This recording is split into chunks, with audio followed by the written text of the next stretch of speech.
லஞ்சுக்கு வத்த குழம்பு, புளிக்குழம்பு, காரக்குழம்பு செய்கிற அன்றைக்கி அதோடு சேர்த்து சாப்பிட்ற மாதிரி சூப்பராக 2 சைட் டிஷ் பண்ணலாம் இன்றைக்கி.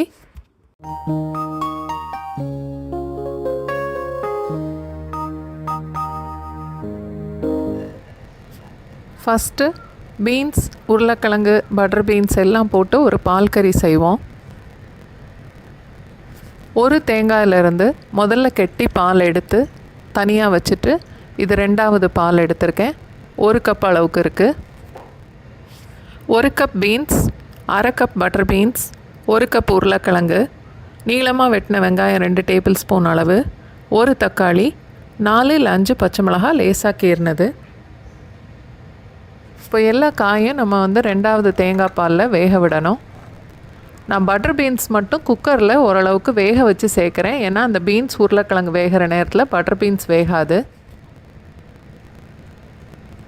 கொஞ்சம் கேப் விட்டே மூடணும், இல்லாட்டி தேங்காய் பால் பொங்கி வழியும்.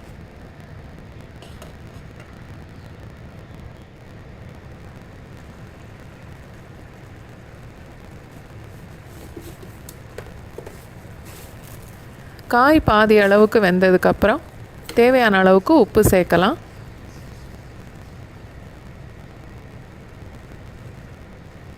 சேனல் சப்ஸ்கிரைப் பண்ணவங்க, லைக் பண்ணவங்க, ஷேர் பண்ணவங்க, வீடியோ பார்க்குறவங்க எல்லாருக்குமே ரொம்ப நன்றி. தேங்காய் பாலெல்லாம் ஓரளவு வத்திருச்சு.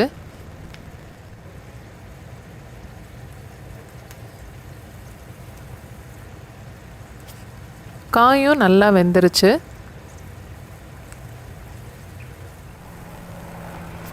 இப்போது நம்ம ஃபஸ்ட்டு எடுத்து வச்ச திக்கான தேங்காய் பாலை சேர்த்துக்கலாம்.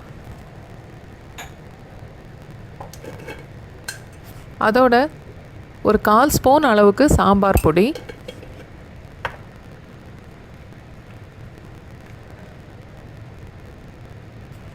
நல்லா கலந்துட்டு 1 நிமிஷம் வரைக்கும் கொதிக்க விடலாம்.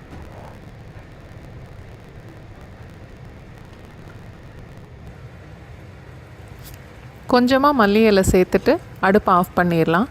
ஆறின உடனே இன்னுமே கெட்டியாகும். என்னோடய சமையல் பிடிச்சிருந்தா வீடியோவை லைக் பண்ணுங்கள், ஷேர் பண்ணுங்கள், கமெண்ட் பண்ணுங்கள்.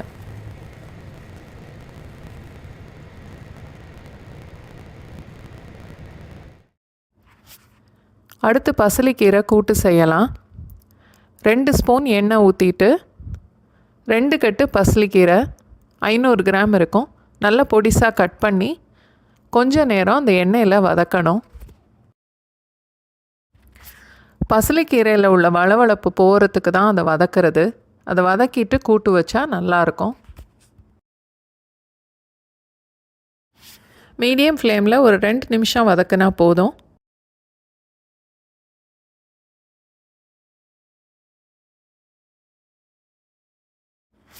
கீரை ஓரளவு வெந்துருச்சு. இப்போ வேக வச்ச பாசி பருப்பை இதில் சேர்த்துடலாம்.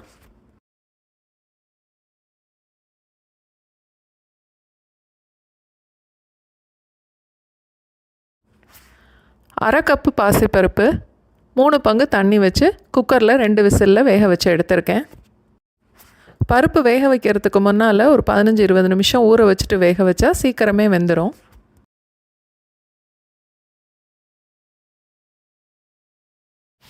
தேவையான அளவுக்கு உப்பு,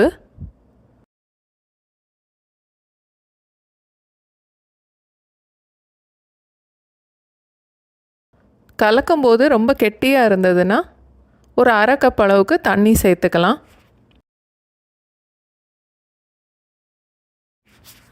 பருப்பும் கீரையும் சேர்ந்து ஒரு 2 நிமிஷம் கொதிக்கட்டும்.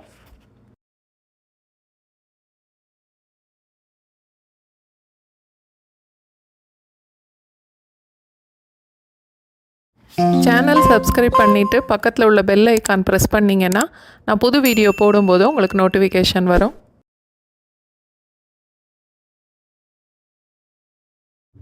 கீரை கூட்டு ரெடி ஆயிடுச்சு. அரை கப்பு தேங்காய் பூ சேர்த்துட்டு அடுப்பை விட்டு இறக்கிடலாம்.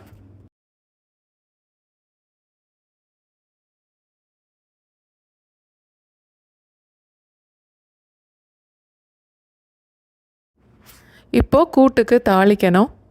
2 ஸ்பூன் எண்ணெய் ஊற்றிட்டு 2 இல்லை 3 மிளகா வத்தல் கிள்ளி போடலாம்.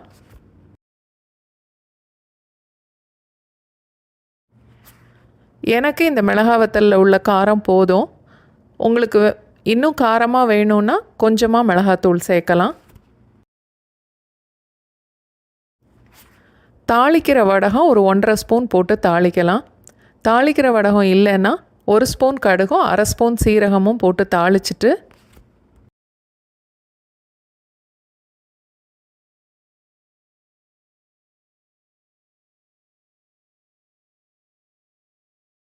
அதோட ஒரு 1/2 கப்பு வெங்காயம், ஒரு கொத்து கருவேப்பிலை போட்டு ஒரு நிமிஷம் வதக்கிட்டு வெங்காயம் செவந்த உடனே கூட்டோடு சேர்த்து கலந்துடலாம்.